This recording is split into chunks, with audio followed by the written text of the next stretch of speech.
जय हिंद फ्रेंड्स।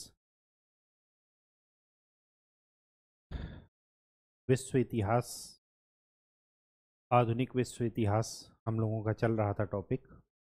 और जो सबसे बड़ी घटना जहाँ से आधुनिक विश्व इतिहास की शुरुआत हुई, प्रबोधन और पुनर्जागरण, ये हम लोगों ने देख लिया था। और एक ऐसी घटना जिसने पूरे विश्व को चेंज करके रख दिया, क्योंकि विचार जो है ना, वो हथियारों से ज़्यादा खतरनाक होते हैं। और किसी काम को करने के लिए सबसे पहले विचार की ही ज़रूरत होती है। अगर आपने मन में ठान लिया कि ये करना है, तो भौगोलिक रूप में, भौतिक रूप में वो चीज़ें संभव हो जाती हैं। आज का जो हमारा टॉपिक है वो मॉडर्न इतिहास का एक ऐसा पिलर है कि जिसने पूरे मनुष्य के इतिहास को ना बदल कर रख दिया। शायद अगर ये घटना ना हुई होती तो आज जैसा विश्व हम देख रहे हैं वैसा विश्व दिखता नहीं। देन ये वही है, पुनर्जागरण और प्रबोधन की ही, एक तार्किकता की, वैज्ञानिक सोच की ही देन है। और एक ऐसी घटना इतिहास की कि जिसका भुगतान आज तक विश्व कर रहा है और आगे तक करता रहेगा। भुगतान कहें या अभिशाप कहें या वरदान कहें, वो रेफरेंस के अनुसार बदलता रहेगा। लेकिन आज अगर विश्व उपभोक्तावादी बन रहा है, आज अगर पर्यावरण चिंतन की बात हो रही है, आज अगर महिलाओं के अधिकारों की बात हो रही है, आज अगर श्रमिकों के अधिकारों की बात हो रही है, आज इसके 2, 3, 4th वर्जन की बात हो रही है, तो उसका सबसे बड़ा श्रेय जो जाता है वो जाता है औद्योगिक क्रांति को, इंडस्ट्रियल रिवॉल्यूशन। ये पहली ऐसी गैर राजनीतिक क्रांति थी, नॉन पॉलिटिकल रिवॉल्यूशन था, कि इससे कोई भी अछूता नहीं रहा। और जो भी इससे अछूता रहा, जिसने भी इसको इग्नोर किया अपनी इकोनॉमी में, अपनी सोसाइटी में, अपने पॉलिटिकल स्ट्रक्चर में, कहीं भी अगर इसको जिस भी कंट्री ने इग्नोर किया, वो आज कहीं का नहीं है। उसके अस्तित्व पर ही खतरा मंडरा रहा है जिसने भी इसको इग्नोर किया। और जो आज सुपर पावर है वो केवल और केवल इसी रिवॉल्यूशन की वजह से ही है, इसी क्रांति की वजह से है। तो इसका महत्व केवल और केवल किसी भी चीज का हानि और लाभ, मतलब एक पक्ष मत देखिए, हमेशा एक सम्मिलित सोच रखिए, समन्वयकारी सोच रखिए, कोऑर्डिनेटेड थिंकिंग सोचिए। ऐसा मत सोचिए कि इससे हानि ही हानि हुई या इससे लाभ ही लाभ हुआ। दोनों चीज होंगी, बस वो हमारे ऊपर है कि लाभ ज़्यादा लेते हैं या हानि ज़्यादा उठाते हैं।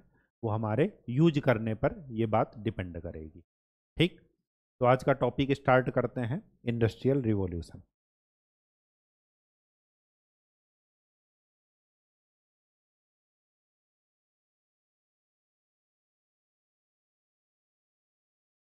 इंडस्ट्रियल रिवॉल्यूशन कहानी की तरह केवल सुनिएगा। अगर सुन लिए, एक बेस तैयार हो गया, तो लिख तो आप लेंगे ही, इतना यकीन है। बस 2, 4 बार लिख कर देख लीजिएगा, क्योंकि एग्जाम में 200 शब्दों में लिखना है।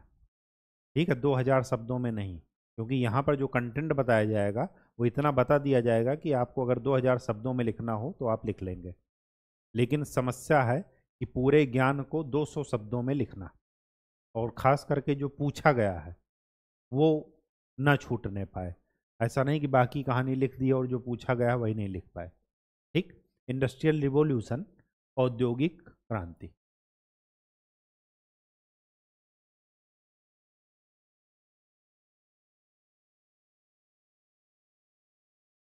ठीक। सबसे बड़ी बात कि पहली गैर राजनीतिक क्रांति थी ये।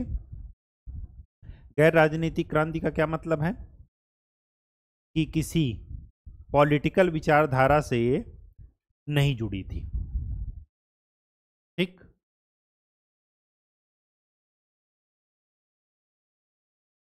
अर्नाल्ड टैनबी, इन्होंने इस वर्ड का इस्तेमाल पहले किया था। इसका ईयर याद रखिएगा 1750, मतलब 18वीं शताब्दी में इंडस्ट्रियल रिवॉल्यूशन शुरू हुआ। 1750 ईस्वी के आसपास ये इंडस्ट्रियल रिवॉल्यूशन शुरू हुआ। इसके बैकग्राउंड में क्या चल रहा था? इसके बैकग्राउंड में इनलाइटनमेंट चल रहा था। उसी की जो भौतिक अवस्था है, उसी का जो फिजिकल फॉर्म है, वो औद्योगिक क्रांति के रूप में हमें दिख रहा है। ठीक। 18वीं सदी की बहुत बड़ी घटना। और मैंने बताया कि जो भी, जिसने भी इसको इग्नोर किया, उसके अस्तित्व पर खतरा मंडरा रहा है। वो देश जीने लायक नहीं है। ठीक। कुछ बचा ही नहीं। उसका एग्जाम्पल देख लेते हैं, हर चीज प्रूफ पर बात करेंगे। ठीक। 1787 में एक देश बना यूएसए, संयुक्त राज्य अमेरिका। 1870 में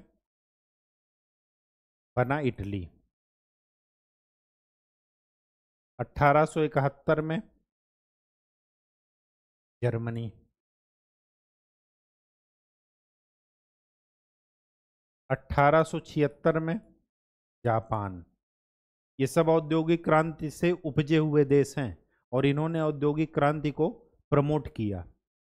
जिसने भी प्रमोट नहीं किया वो इस उदाहरण में शामिल नहीं है, और उनकी हालत आप देख लीजिए आज।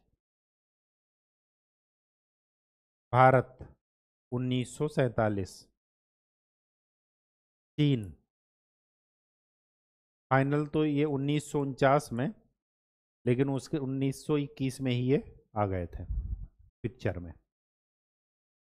ठीक। आज देश की ताकत किससे देखी जा रही है? वो देखी जा रही है उसके इंडस्ट्रियल प्रोडक्ट से, उसकी टेक्नोलॉजी से। उसकी टेक्नोलॉजी कितना एडवांस है, जितना एडवांस होगी वो पूरे विश्व में राज करेगा। इसका आज सभी की ख्वाहिश है कि हम एप्पल का मोबाइल ले लें। एप्पल ने पूरे वर्ल्ड में तहलका मचा कर रखा है। इन्होंने क्या किया? इंडस्ट्रियल रिवॉल्यूशन को प्रमोट तो किया, औद्योगिक क्रांति को प्रमोट तो किया, लेकिन उतना ज्यादा डेवलप नहीं किया। प्रमोट किया लेकिन डेवलप नहीं कर पाए। केवल इन्हीं का दोष नहीं है, कई सारी चीजें सम्मिलित रूप में अपना योगदान देती हैं। जर्मनी, ऑटोमोबाइल के क्षेत्र में इनका कोई मुकाबला नहीं है आज तक। सभी की ख्वाहिश है कि हम मर्सिडीज चलाएं। इसका क्या कहना? इन्होंने तो इतना ज़्यादा इंडस्ट्रियल डेवलपमेंट कर लिया कि ये विश्व के दादा को चैलेंज करने लगे थे सेकेंड वर्ल्ड वार के समय। और चैलेंज ही नहीं किया, उनको दिखा दिया पर्ल हार्बर में अटैक करके। और ये अमेरिका के लिए बेइज्जती की बात थी कि एक छोटा सा देश, आप इनका भूगोल देखिए, जापान कितना छोटा सा है, पैसिफिक ओशन में बीच में है छोटा सा द्वीप। और अमेरिका का भूगोल देख लीजिए। भूगोल डिसाइड करता है कि वो सुपर पावर बनेगा या नहीं। श्रीलंका कभी भी सुपर पावर नहीं बन सकता, देख लीजिए। तो इन्होंने इंडस्ट्रियल रिवॉल्यूशन का एग्जाम्पल, जीता जागता एग्जाम्पल, इतना ज़्यादा डेवलपमेंट कर लिया कि अमेरिका को चैलेंज करने लगे। और ना केवल बात बात से, एक होता है ना कि केवल उकसाना बात बात में करके, इन्होंने उकसाया ही नहीं, इन्होंने करके दिखा दिया। और पहले स्टेप ही इन्होंने ले लिया कि पर्ल हार्बर पर अटैक कर दिया। ठीक, ये देखिए, ये और पाकिस्तान एक ही साथ स्वतंत्र हुए। इन्होंने प्रमोट किया, इन्होंने प्रमोट नहीं किया। देख लीजिए आज उनकी क्या हालत है। चाइना का देख लीजिए, चाइना जापान, इन पर हम चर्चा करेंगे। फिलहाल ये एग्जाम्पल है। जापान का भी देख लीजिए, एक कुछ प्रोडक्ट्स के नाम लिख लीजिए। सोनी आज तक हर जगह चल रहा है, सोनी की टीवी, सोनी की ऑडियो वीडियो बहुत अच्छे हैं। टेक्नोलॉजी के क्षेत्र में टोयोटा को देख लीजिए, इनोवा, फॉर्च्यूनर,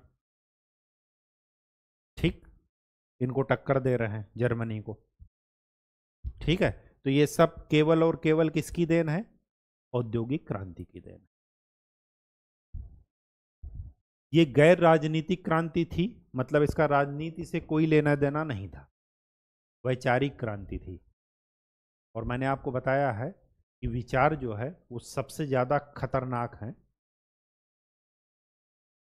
वरदान तब है वो मनुष्य को ईश्वर बना दें, वरदान अगर मान लिया जाए उनको तो। और अभिशाप इस तरह है कि मनुष्य को रावण बना दें। वो राम भी बना सकते हैं और रावण भी बना सकते हैं। ठीक है, तो उन्हीं विचारों में एक का भौतिक रूपांतरण है, एक विचार का औद्योगिक क्रांति। ठीक, अब जो इस टॉपिक में हमें पढ़ना है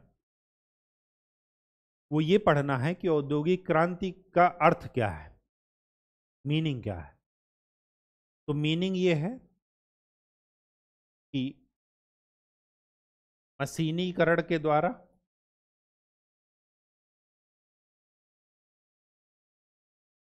या उत्पादन के साधनों के द्वारा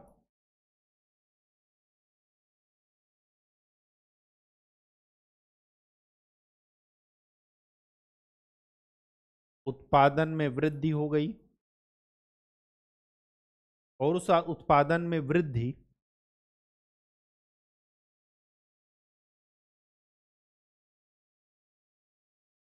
जीवन के बाकी क्षेत्रों को प्रभावित कर दिया।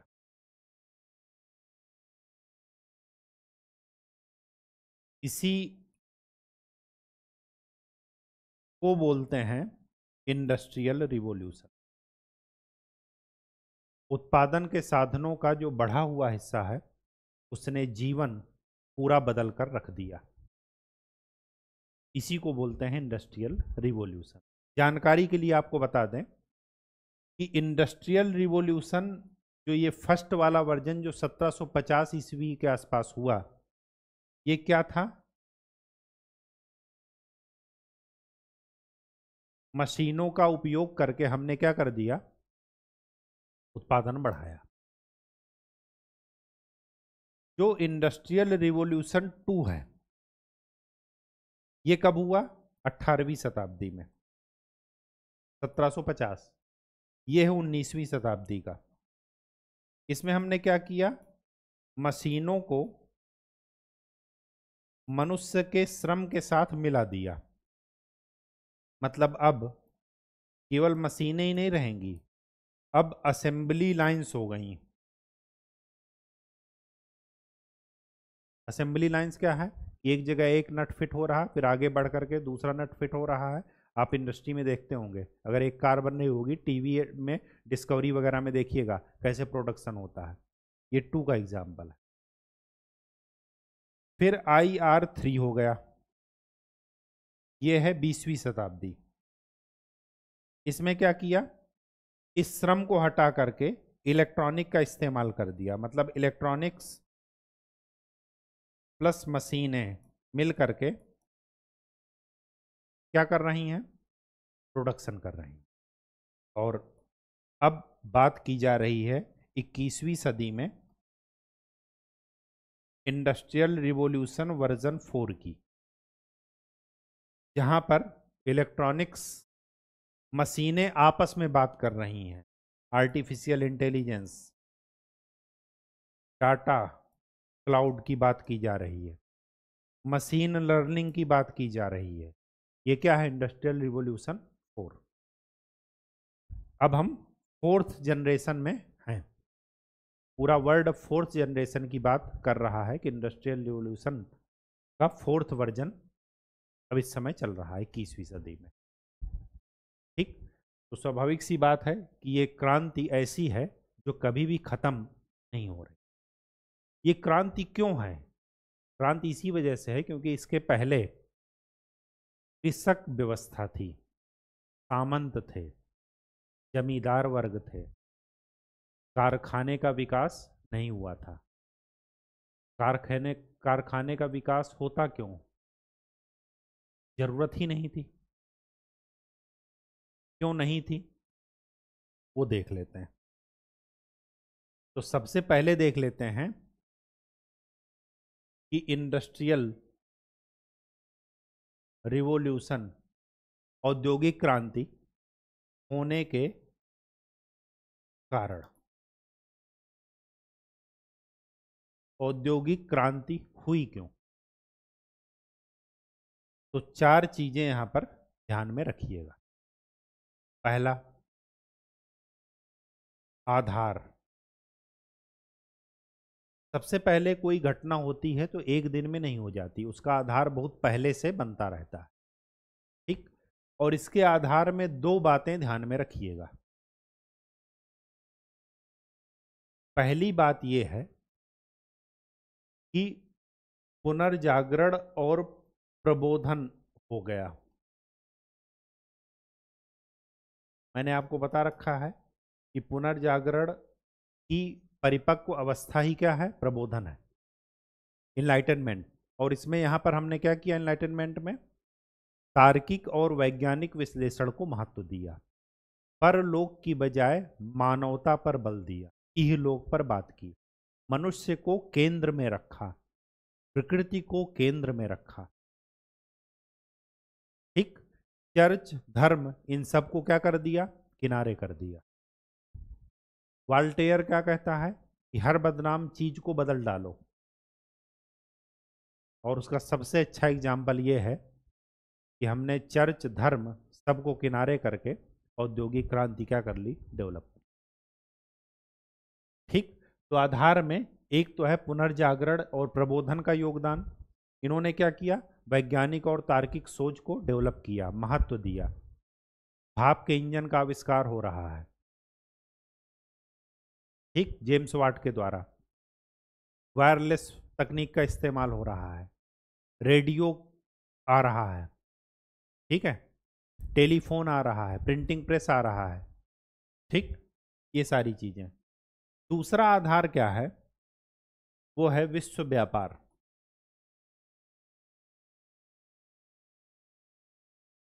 World trade. वर्ल्ड ट्रेड कैसे था,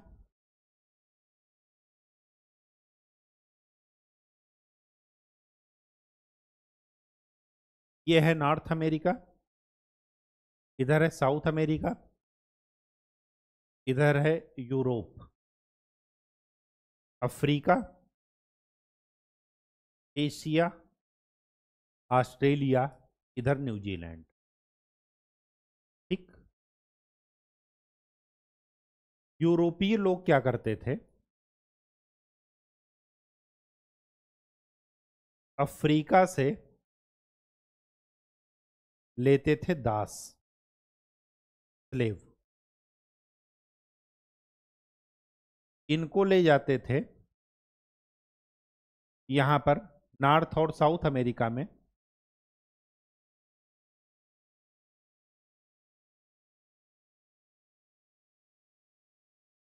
माइनिंग करते थे रॉ मटेरियल्स।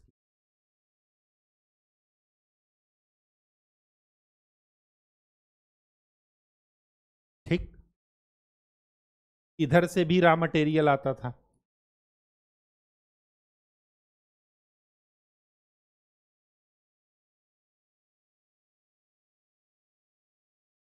इस रॉ मटेरियल को यहां पर कुछ इंडस्ट्री यहां थी, कुछ यहां पर क्या करते थे, यहां पर मैन्युफैक्चरिंग होती थी।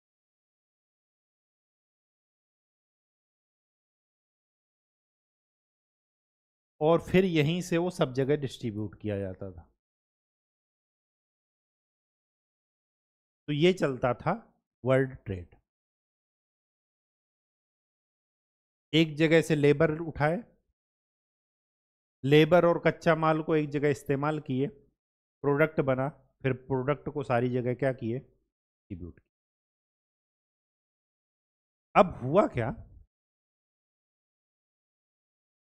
पुनर्जागरण रेनेसा यहां पर हो रहा है, बाकी दुनिया अनभिज्ञ है, अभी वहां पर नहीं पता चल पा रहा है। तो बाकी लोग पुनर्जागरण प्रबोधन से मतलब उनको नहीं है। इंडस्ट्रियल रिवॉल्यूशन इधर आया सबसे पहले यूरोप में, बाकी लोग इससे भी अनभिज्ञ हैं, जानकारी उनको नहीं है।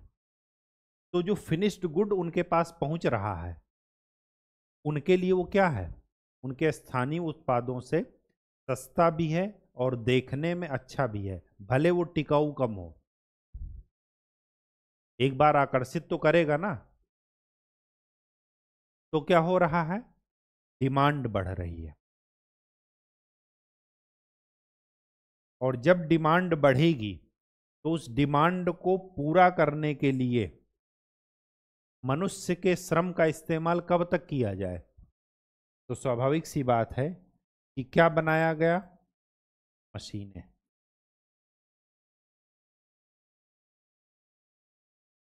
अब इन मशीनों को बनाने के लिए कच्चे माल के रूप में हमें लोहा चाहिए था, और इनको चलाने के लिए हमें पावर चाहिए था, शक्ति। तो कोयला। तो औद्योगिक क्रांति के जो बेस थे वो थे लोहा और कोयला, कोल एंड आयरन। और इस औद्योगिक क्रांति के बाद जितने भी युद्ध होंगे, चाहे वो फर्स्ट वर्ल्ड वार ले लीजिए, चाहे सेकेंड वर्ल्ड वार ले लीजिए, उनके मैक्सिमम में इसी औद्योगिक क्रांति का इंटरेस्ट आपको दिखेगा। जिस क्षेत्र के लिए दो देश लड़ेंगे वो कोल एंड आयरन के लिए लड़ेंगे। हर कोई चाहेगा कि उस कोल एंड आयरन पर हमारा कब्जा हो, ताकि हम इंडस्ट्रियल रिवॉल्यूशन को क्या कर सकें, डेवलप कर सकें। और जो उस टेक्नोलॉजी में आगे निकलेगा, इस इंडस्ट्रियल रिवॉल्यूशन, इस मशीनीकृत समाज में जो आगे निकलेगा, वही पूरी दुनिया में राज करेगा। और उसका सबसे बड़ा एग्जाम्पल कौन था, इंग्लैंड। ठीक। तो आधार में दो चीजें ध्यान में रखिएगा, एक तो है वर्ल्ड ट्रेड कैसे कैसे होता था, और दूसरा था पुनर्जागरण और इनलाइटन। दूसरी बात, इंडस्ट्रियल रिवॉल्यूशन होने का दूसरा कारण क्या था, एक तो था आधार, दूसरा क्या था कि पूंजीपति और उद्योगपति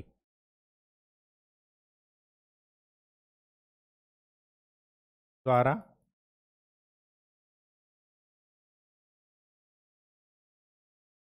वित्त की उपलब्धता। जो कैपिटलिस्ट और इंडस्ट्रियलिस्ट क्लास था, उसने क्या किया, फंडिंग शुरू किया। उसका कारण ये था, एग्जाम्पल देख लीजिए यहीं पर, ताकि आपको चीजें रटनी ना पड़े। जब सोसाइटी में ये दोनों लोग आए, अच्छा इसके पहले ये लोग नहीं थे, उसका कारण जान लीजिए। आपको मैंने बता रखा है कि 14वीं शताब्दी में क्या हुआ, 14वीं 15वीं शताब्दी में जो मध्य काल था उसमें क्या हुआ, धर्म युद्ध हुआ। पहले कौन थे, चर्च डोमिनेट करता था, चर्च हुए, फ्यूडल लॉर्ड्स हुए, जमींदार वर्ग। अब लोग उनके अत्याचार से इतना ज़्यादा पीड़ित थे कि उन्होंने क्या कर दिया, उस व्यवस्था को ही क्या कर दिया, क्रुसेड हुआ, धर्म युद्ध हुआ। तो सारे के सारे सामंत क्या हो गए, मैक्सिमम सामंत जो है मारे गए। तो सामंतवादी व्यवस्था खत्म। अब समाज में किसका स्थान था, कैपिटलिस्ट और इंडस्ट्रियलिस्ट का। पूंजीपति और उद्योगपति जो थे उनका समाज में स्थान हुआ। धर्म वर्म सब पीछे चला गया, पैसा मेन हो गया। अब स्वाभाविक सी बात है कि अगर वो उनका स्थान मुख्य है तो उन्होंने क्या किया, उन्होंने एक, उसका परिणाम ये हुआ कि उन्होंने रॉयल सोसाइटीज बनाई। आपने सुना होगा रॉयल सोसाइटी ऑफ इंग्लैंड। ये क्या है, ये एक ऐसी संस्था है जो कि रिसर्च एंड डेवलपमेंट का काम करती है। तो उन्होंने रिसर्च एंड डेवलपमेंट के लिए क्या किया, फंडिंग शुरू कर दी। अब यहीं से आप सोचिए, आपने ये सुना होगा कि रॉयल सोसाइटी ऑफ इंग्लैंड है, क्या आपने ये सुना है कि रॉयल सोसाइटी ऑफ इंडिया है, रॉयल सोसाइटी ऑफ अरब है, रॉयल सोसाइटी ऑफ सीरिया है, सुना? रॉयल सोसाइटी ऑफ अफ्रीका नहीं सुना होगा। तो जब वहाँ पर R&D होगा ही नहीं तो स्वाभाविक सी बात है कि वो पीछे रहेंगे, नहीं रहेंगे। इंडिया में काफ़ी देर से शुरू हुआ, भौगोलिक स्थिति, सामाजिक स्थिति ऐसी थी, देर से जगे, बाद में उन्होंने R&D शुरू किया। अरब वर्ल्ड आज तक नहीं कर पाया। तो जब वहाँ पर रॉयल सोसाइटी ऑफ इंग्लैंड है तो स्वाभाविक सी बात है कि उन्होंने R&D के लिए क्या कर दिया, फंडिंग शुरू किया। और जब रिसर्च एंड डेवलपमेंट के लिए फंडिंग शुरू किया तो इनको ये बात समझ में आ रही थी कि अगर हम टेक्नोलॉजिकल एडवांस नहीं रहेंगे तो हम वर्ल्ड पर शासन नहीं कर पाएंगे। ठीक, तो दूसरा आधार ये हुआ।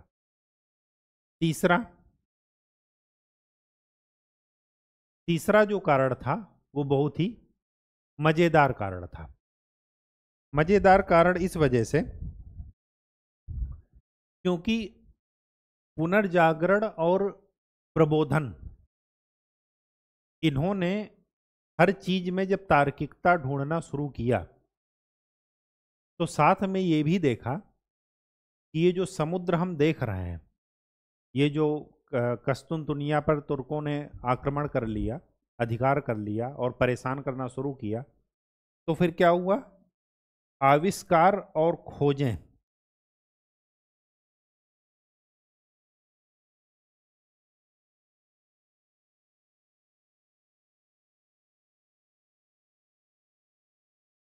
इनकी बढ़ोतरी हुई। आविष्कार का क्या मतलब है, कोई नई चीज ढूंढना जो पहले से विद्यमान नहीं है। और भौगोलिक खोजें क्या मतलब है कि कोई चीज पहले से विद्यमान है, इसको बोलते हैं क्या, डिस्कवरीज। ठीक है, भौगोलिक ये खोजें को, और आविष्कार को इन्वेंशन। ठीक, अब जैसे इंडिया पहले से विद्यमान था, पोर्चुगीज आए, पुर्तगाली, और उन्होंने क्या किया, उन्होंने बताया कि हाँ ये इंडिया है, तो इंडिया पहले से ही था। तो उन्होंने आविष्कार नहीं किया, उन्होंने खोजा, डिस्कवरी की। भाप पहले से विद्यमान थी लेकिन भाप से जो स्टीम का इंजन है वो क्या है, इन्वेंशन है। स्टीम का इंजन पहले नहीं था। ठीक, तो आविष्कार और भौगोलिक खोजों की होड़ में स्वाभाविक सी बात है कि नए नए मार्केट्स मिले। नए नए मार्केट्स ही नहीं, क्या मिला, रॉ मटेरियल के लिए भी मटेरियल मिला, कच्चा माल उद्योगों के लिए जो इस्तेमाल होना। और लास्ट में उपनिवेशवाद और साम्राज्यवाद।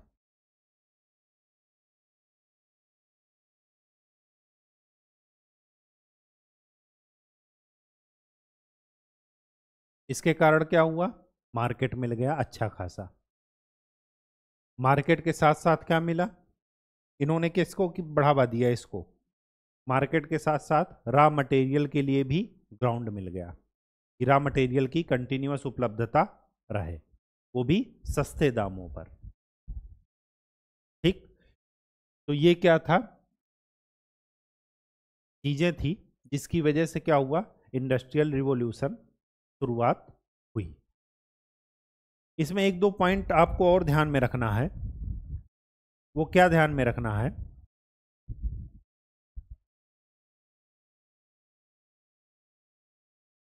एक यहीं पर लिख लीजिएगा, जनसंख्या वृद्धि,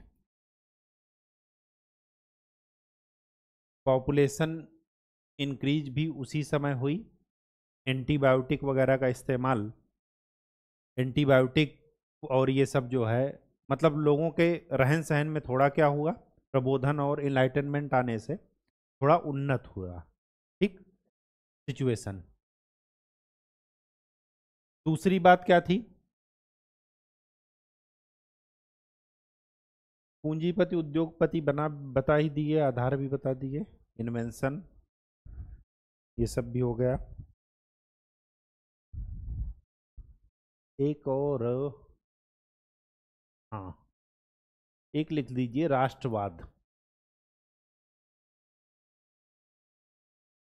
राष्ट्रवाद का क्या मतलब है कि अगर हमारा राष्ट्र सुपीरियर होगा तो स्वाभाविक सी बात है कि हम पूरे वर्ल्ड पर क्या करेंगे, शासन करेंगे। और सुपीरियर कब होगा, जब हम टेक्नोलॉजिकल रूप में एडवांस होंगे। एक होड़ मची थी भौगोलिक खोजों की, कौन कितना क्षेत्र खोज सकता है, और उसके बाद उस पर क्या होड़ मची, उस पर अधिकार करने की। और इसका जीता जागता उदाहरण भारत था। 1498 में क्या आए, वास्को डी गामा। उसके बाद क्या हुआ, फ्रांसीसी भी आए, डच भी आए, अंग्रेज भी आए, और उनका आपस में क्या हुआ, भारत पर अधिकार करने के लिए युद्ध हुआ। और जब युद्ध हुआ तो उसमें कौन विजयी हुआ, अंग्रेज। ठीक, तो ये चीजें जरा ध्यान में रखिए। अब जो बात आती है वो क्या आती है कि इंडस्ट्रियल रिवॉल्यूशन, औद्योगिक क्रांति, इंग्लैंड में ही पहले क्यों हुई।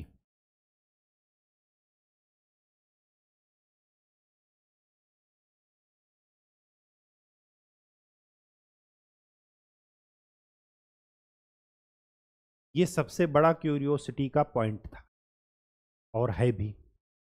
कारण जान लीजिए कि ऐसा क्यों है।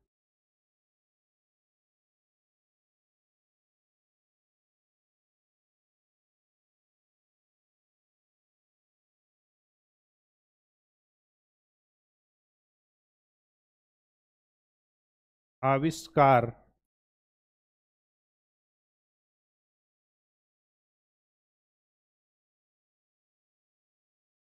और भौगोलिक खोजों में जो अगुआ है, जो अग्रणी है,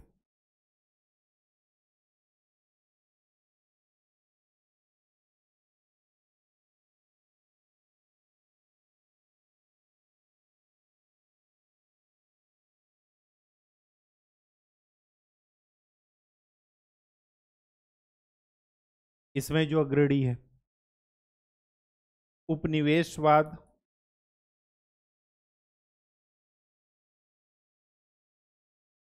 एंड साम्राज्यवाद। साम्राज्यवाद अपना प्रसार करने में, साम्राज्य का प्रसार करने में, उसमें भी अग्रणी।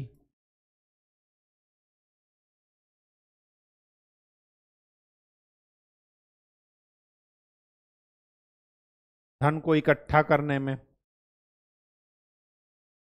उसमें भी अग्रणी।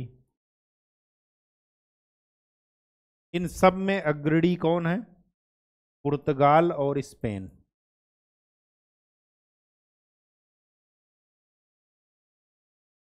कौन है अग्रणी, पुर्तगाल और स्पेन।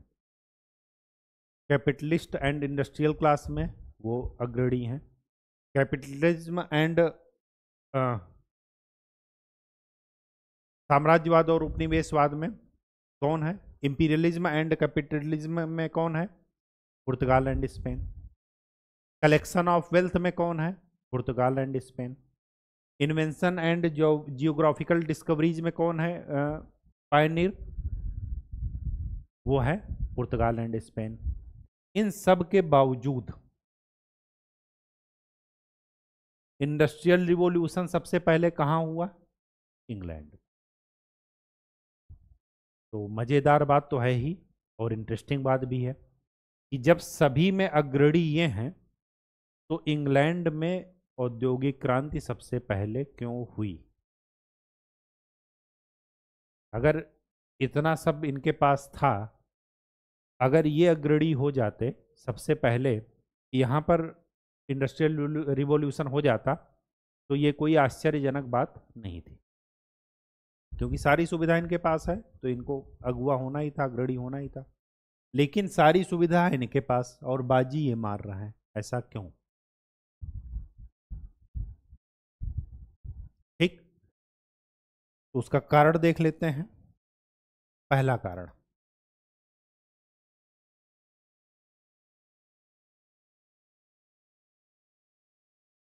इंग्लैंड की सामाजिक व्यवस्था।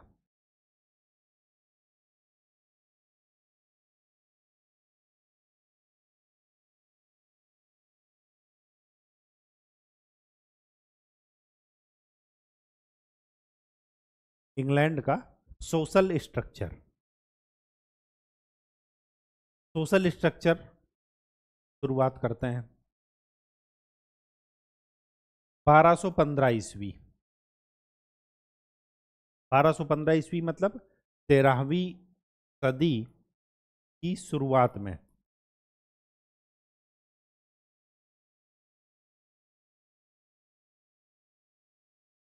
वहां के एक सम्राट थे जिनका नाम था किंग जॉन। किंग जॉन को क्या हुआ? आर्थिक, आर्थिक नहीं, वित्तीय संकट, फाइनेंशियल क्राइसिस हुई। इकोनॉमिकल क्राइसिस मत लिखिएगा, फाइनेंशियल क्राइसिस लिखिए। धन की कमी हो गई। धन की कमी क्यों हुई? क्योंकि उसके पहले उस समय क्या चल रहा था? धर्म युद्ध। धर्म युद्ध के साथ साथ ये दूसरी कंट्रीज के साथ भी क्या कर रहे थे? लड़ाई में मगन थे, खास करके फ्रांस के साथ। ठीक, तो स्वाभाविक सी बात है कि इनको क्या हो गया? कैश की शॉर्टेज हो गई। जब कैश की शॉर्टेज हो गई, तो यहीं पर जो इनका जमींदार वर्ग था, जमींदार पूरी तरीके से तो खत्म नहीं हुए थे, लेकिन मैक्सिमम खत्म हो गए थे, तो उनको बोलते थे बैरन्स। ठीक, जमींदार वर्ग, फ्यूडल लॉर्ड्स। और दूसरा उद्योगपति और पूंजीपति।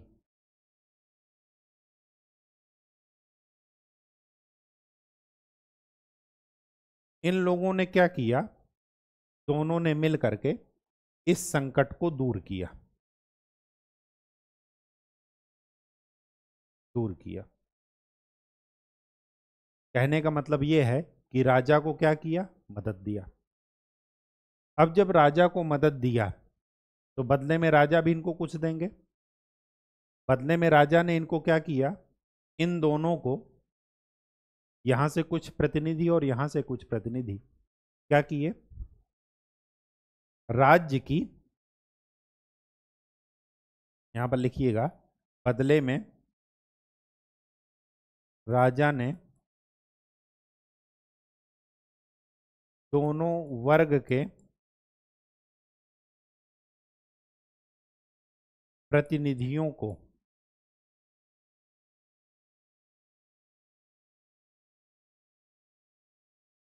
राज्य की नीति निर्माण संस्था में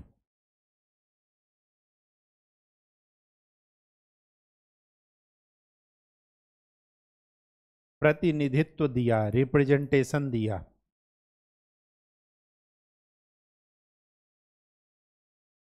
देना भी चाहिए। अगर मौके पर किसी ने क्या किया, हेल्प किया है, तो रिटर्न में उसको आप जो कि क्या कीजिए, ब्याज सहित वापस कीजिए। ठीक, ताकि ये अफसोस ना रहे, ना उसको ना आपको। अब क्या हुआ, ये जो राज्य की नीति निर्माण संस्था में इन्होंने प्रतिनिधित्व दिया, तो रिटर्न में जिस चार्टर के द्वारा दिया उसी को बोलते हैं 1215 का ईस्वी का मैग्ना कार्टा। और यहीं से शुरुआत हुई संसद की। इस संसद का काम क्या था, राज्य के वित्त को, फाइनेंस को रेगुलेट करना, विनियमित करना।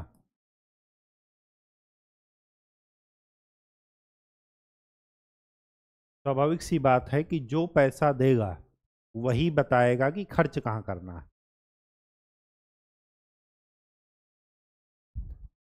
अगर आप लोग पॉलिटी पढ़ते होंगे तो मनी बिल, धन विधेयक, आज भी क्या है, लोकसभा का एक्सक्लूसिव राइट है।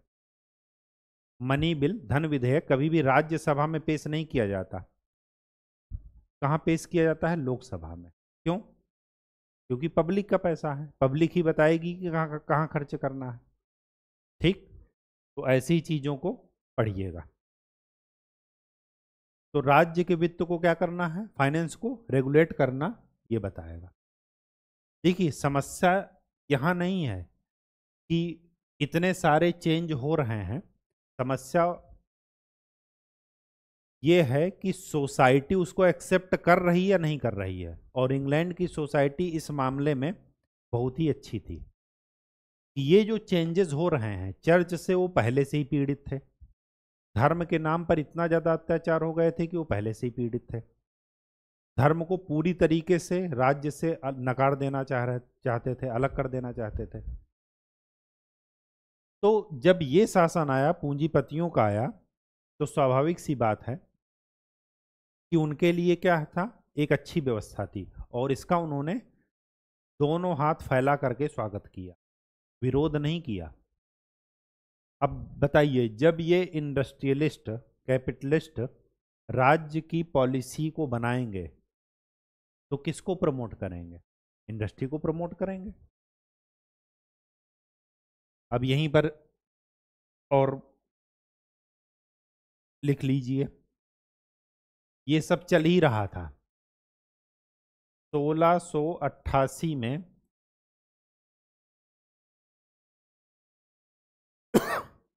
इंग्लैंड की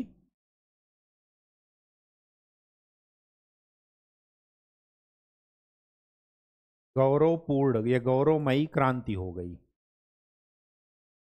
गौरवपूर्ण क्रांति से क्या हुआ, संवैधानिक राजतंत्र आ गया।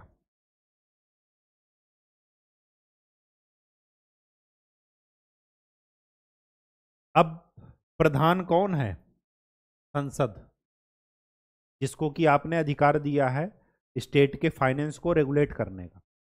और इसके पहले कौन था, राजा था, मोनार्की थी।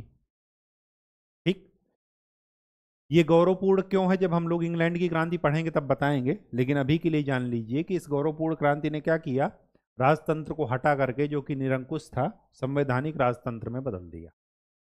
निरंकुश राजतंत्र को किस में बदल दिया, संवैधानिक राजतंत्र। अब जो मेन अथॉरिटी हो गई वो कौन हो गई, संसद। और राजा अब संसद के उस पर ही चलेगा। ठीक, अब ध्यान से देखिए, यहीं पर एक कंपैरिजन देख लीजिए। वो ये देख लीजिए कि अगर आज आप महाराष्ट्र की बात करेंगे, गुजरात की बात करेंगे, ये ठीक वैसे ही है जैसे उस समय का इंग्लैंड।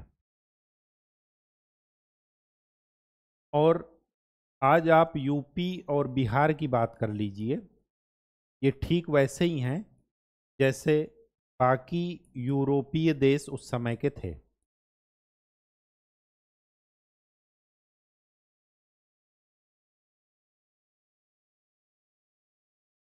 यहां पर क्या है, कौन डोमिनेट कर रहा है? इंडस्ट्रियलिस्ट एंड कैपिटलिस्ट, पूंजीपति और उद्योगपति। यहां पर कौन डोमिनेट कर रहा है? जमींदार। यहां पर जो भी पैसा आएगा, पैसा जो भी कमाएंगे लोग, उसको वापस किस में करेंगे? इंडस्ट्री में इन्वेस्ट करेंगे, इन्वेस्टमेंट में जाएगा। और यहां पर जो भी पैसा आएगा वो कहां जाएगा? वो जाएगा ब्लैक कलर की स्कॉर्पियो खरीदने में,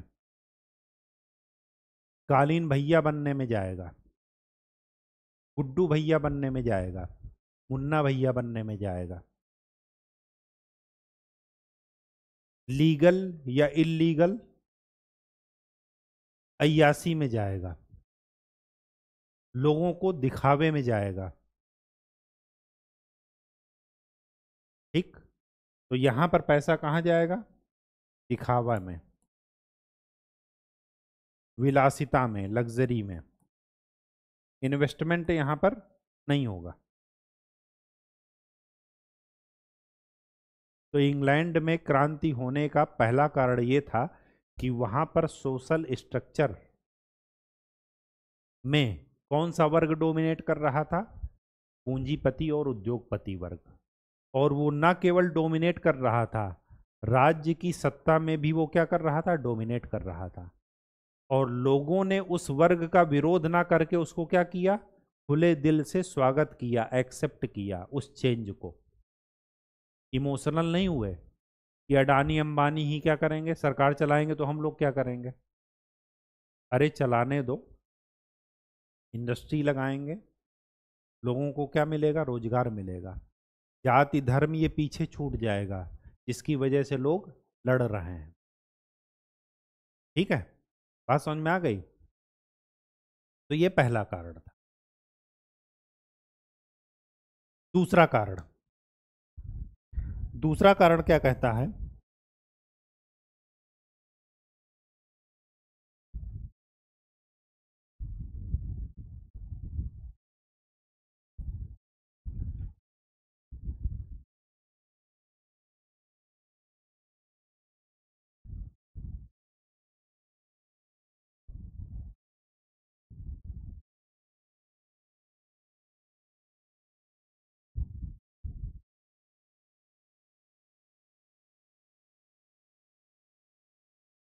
दूसरा कारण है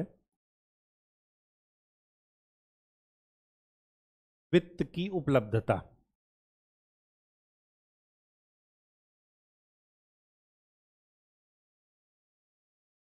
अवेलेबिलिटी ऑफ फंड्स। थोड़ा भारतीय रेफरेंस में भी बात करेंगे। 1750 ईस्वी के आसपास औद्योगिक क्रांति शुरू हुई। 1757 में प्लासी का युद्ध होता है।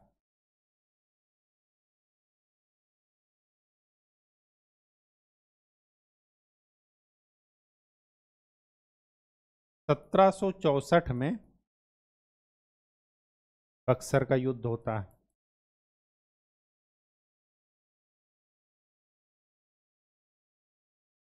ठीक, 1765 में कंपनी को, कंपनी मतलब ईस्ट इंडिया कंपनी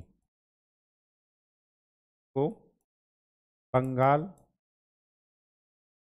बिहार और उड़ीसा इसका दीवानी अधिकार मिल गया। दीवानी अधिकार का मतलब क्या हुआ कि यहां से कंपनी अब टैक्स या रेवेन्यू कलेक्ट करेगी। ठीक, सोचने की बात है। 1750 के आसपास औद्योगिक क्रांति शुरू हुई। औद्योगिक क्रांति के लिए धन चाहिए, चाहे वो लैंड हो, चाहे लेबर हो। इंडस्ट्री लगाने के लिए आपको, मशीनों को खरीदने के लिए धन की आवश्यकता होगी, तो धन आएगा कहाँ? तो सबसे पहले आता था धन किसके रूप में? रिश्वत और उपहार के रूप में, गिफ्ट एंड ब्राइबरी। ठीक। लेकिन यहां के बाद किसके रूप में आ रहा है? इन्वेस्टमेंट के रूप में। देखिए यहां पर क्या था, आपने अगर आधुनिक भारत का इतिहास पढ़ा हो, नहीं पढ़ा है तो बिल्कुल पढ़ाएंगे, बस यहां पर थोड़ा झलक जो है देख लीजिए कि साउथ से शुरुआत किया डुप्ले ने। डुप्ले एक फ्रांसीसी गवर्नर था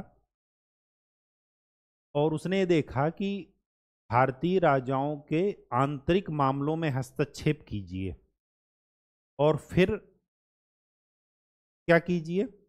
लाभ कमाइए। और ये फार्मूला उन्होंने लगाया कर्नाटक में। कर्नाटक में क्या था? कर्नाटक हुआ, हैदराबाद हुआ। यहां पर क्या है कि जो मेन व्यक्ति था जिन्होंने इनकी स्थापना की, मैसूर और हैदराबाद, जब तक वो थे उन्होंने क्या किया? सत्ता ठीक से संभाली। अंग्रेज भी, फ्रांसीसी, पुर्तगाली सब शांत थे। जब मेन व्यक्ति के मरने के बाद जो उनके रिश्तेदार थे और उनके जो पुत्र थे, नाती थे, ये सब क्या हुआ? नाती पोते, ये सब आपस में लड़ने लगे और हर एक को राजा बनना था और इसी का उन्होंने फायदा उठाया। अब इनके सहयोग से जो भी राजा बना वो क्या हो गया? वो पागलों जैसे बिहेव कर रहा था। इतना खुश हो गया था कि क्या किया? 20 लाख तो डुप्ले को दिया, चंदा साहिब। हैदराबाद और मैसूर, कर्नाटक में, इनमें सब में।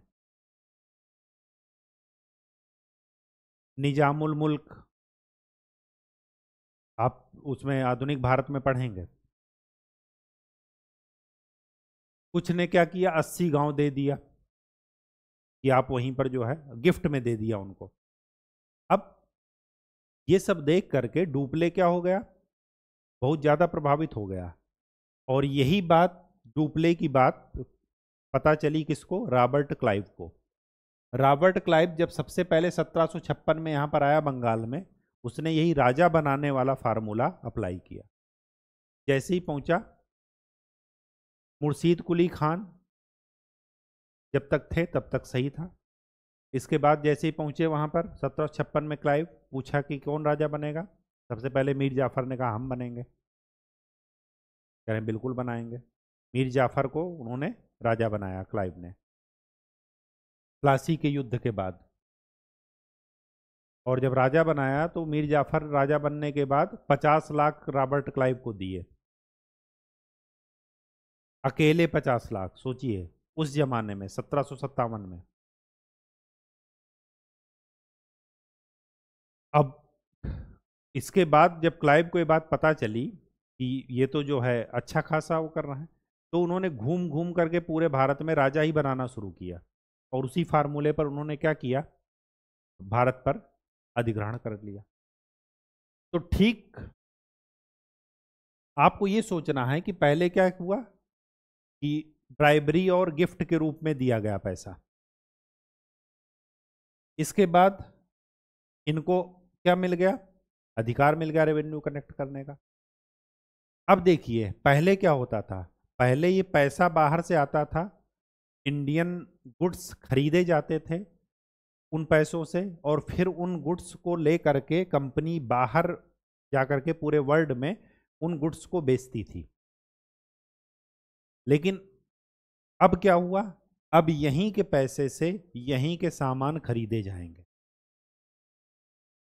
और उसका खरीद करके बेचे जाएंगे बाहर की दुनिया में, भारत में नहीं। और उसके बाद जो उससे प्रॉफिट मिलेगा वो कहाँ जाएगा? इंग्लैंड में।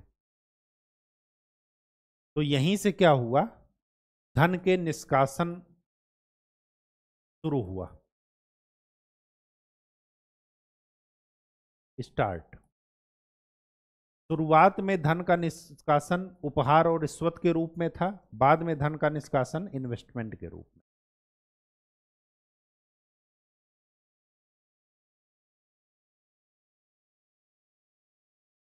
ठीक।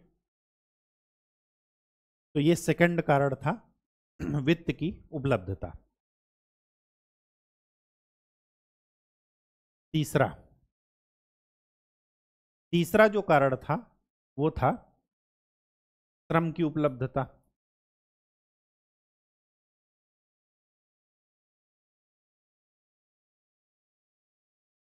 सस्ता श्रम। श्रम की उपलब्धता दो कारणों से थी। एक तो जनसंख्या वृद्धि, पॉपुलेशन ग्रोथ ठीक ठाक थी, और दूसरा था एक यूरोप में एक मूवमेंट चला जिसको बोलते हैं इनक्लोजर मूवमेंट। हिंदी वर्ड इसका जरा देख लीजिएगा। इस मूवमेंट में क्या था कि अगर इंडस्ट्रियल रिवॉल्यूशन गति पकड़ा, वृद्धि की, तो स्वाभाविक सी बात है कि अगर औद्योगिक क्रांति मतलब जहां पर भी इंडस्ट्री और ये सब लगेंगे तो वहां की जमीन की कीमत वो बढ़ेगी, क्योंकि जमीन तो सीमित है ना, फैक्ट्रियों की संख्या तो सीमित है नहीं। अब जितनी ज़्यादा डिमांड होगी उसकी कीमत उतनी ही बढ़ेगी। अब जब जमीन की कीमत बढ़ी तो स्वाभाविक सी बात है कि जो जमींदार वर्ग थे उन्होंने क्या किया कि अपनी जमीनें वापस लेना शुरू कर दिया। किससे?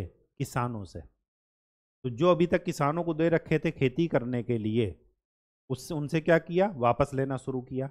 अब जब वापस लेना शुरू किया तो जो किसान अपनी जो इस जमीन पर खेती कर रहे थे उस जमीन को वापस जमींदारों को दे करके वो तो लैंडलेस हो गए, भूमि विहीन हो गए। तो भूमि विहीन किसान कहाँ जाएंगे? इंडस्ट्री में काम करने के लिए जाएंगे। तो ये लैंडलेस लेबर, भूमि विहीन, लैंडलेस फार्मर्स, भूमि विहीन किसान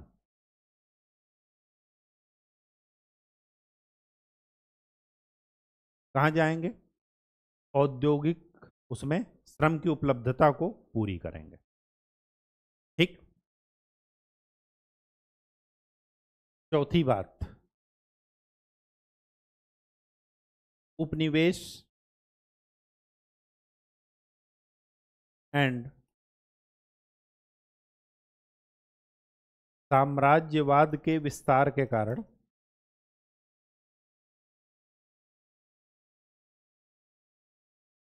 बाजार बाजार भी क्या था? उपलब्ध था। बाजार दो कारणों से उपलब्ध था। एक तो कच्चा माल के लिए,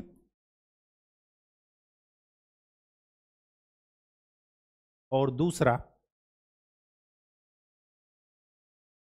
हाँ बेचने के लिए। फिनिश्ड गुड जो बनेंगी उनको बेचने के लिए भी बाजार चाहिए। ये दोनों चीज इंग्लैंड के पास उपलब्ध थे। ठीक। फिफ्थ, इंग्लैंड की राजनीतिक व्यवस्था, पॉलिटिकल ऑर्डर। मैंने आपको बता रखा है, नहीं बता रखा है तो जान लीजिए कि जो राजनीति है, पॉलिटी, वो इकोनॉमी की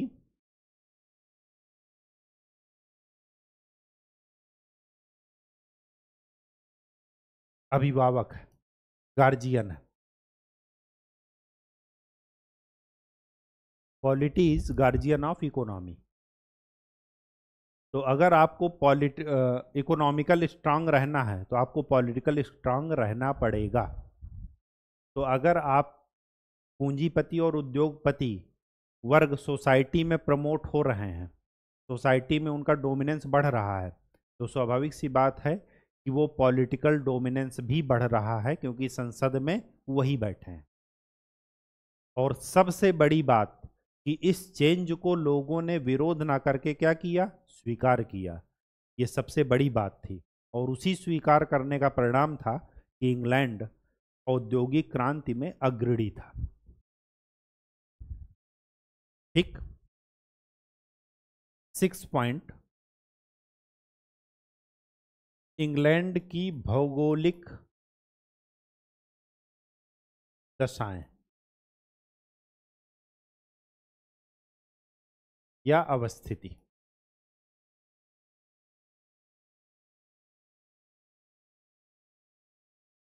पहला,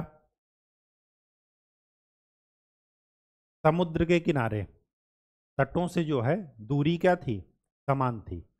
इंग्लैंड को आप देखिएगा तो इधर है क्या, अटलांटिक ओशन, और इधर क्या है, इंग्लिश चैनल, अटलांटिक ओशन का ही पार्ट है, और फिर आगे इधर नीचे क्या है, भूमध्य सागर। तो दोनों तरफ से इनकी क्या है, डिस्टेंस सेम है। तो समुद्र की वजह से क्या हुआ, नौसेना का इन्होंने विकास किया, बंदरगाहों का विकास किया। बंदरगाहों का विकास करने से क्या हुआ, जब पोर्ट डेवलप हो गए तो स्वाभाविक सी बात है कि दोनों दोनों के बीच की दूरी क्या हो गई, इंडस्ट्री और बाजार के बीच की दूरी क्या हो गई, कम हो गई। ठीक। दूसरी ओर नम जलवायु के कारण लंबे सूती धागे का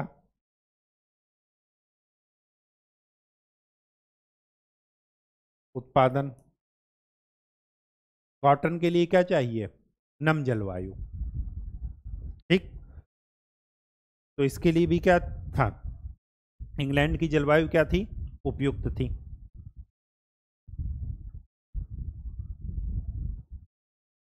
तीसरी बात, इनके उपनिवेश में कोयला एंड लोहा था।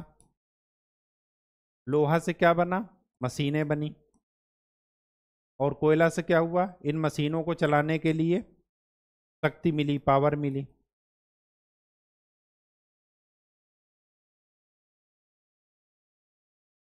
ठीक। तो ये सारी चीजें क्या हैं, कारण हैं कि इंग्लैंड में औद्योगिक क्रांति पहले क्यों हुई। ठीक। एक चीज और लिख लीजिएगा यहां पर, परिवहन के साधनों का विकास।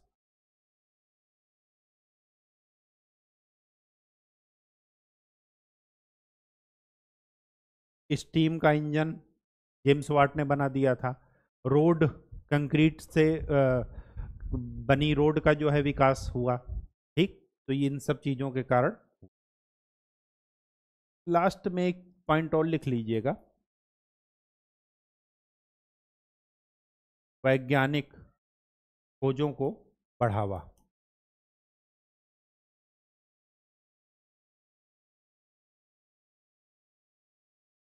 ठीक। सामाजिक स्तर पर स्वीकार्यता, ये सबसे बड़ा कारण था कि जो खोजें हुई उनको क्या किया गया, सोसाइटी के लेवल पर स्वीकार किया गया, उनका विरोध नहीं किया गया। भारत में क्या चल रहा था, आपने सुना होगा, अंग्रेजों के ज़माने में भी ये बात थी, 1857 के विद्रोह में कहा गया था। ये कारण ये था कि समुद्र में नौसैनिक भारतीय तैनात किए गए थे, तो समुद्र पार करना क्या था, अशुभ माना जाता था। ठीक। कि वो अशुद्ध हो गए अगर समुद्र में चले गए तो, बताइए, ये सब भावना थी। और वहां पर क्या था कि समुद्र को लांघने की बात चल रही थी, समुद्र को मापने की बात चल रही थी कि कितना बड़ा है ये। ठीक। तो आज के लिए इतना ही। नेक्स्ट लेक्चर में हम लोग इसके कॉन्सिक्वेंस पढ़ेंगे कि औद्योगिक क्रांति जो हुई उसके क्या प्रभाव थे। तब तक के लिए खूब अच्छे से पढ़ाई कीजिए, चीज़ों को कनेक्ट करके पढ़िए। धन्यवाद।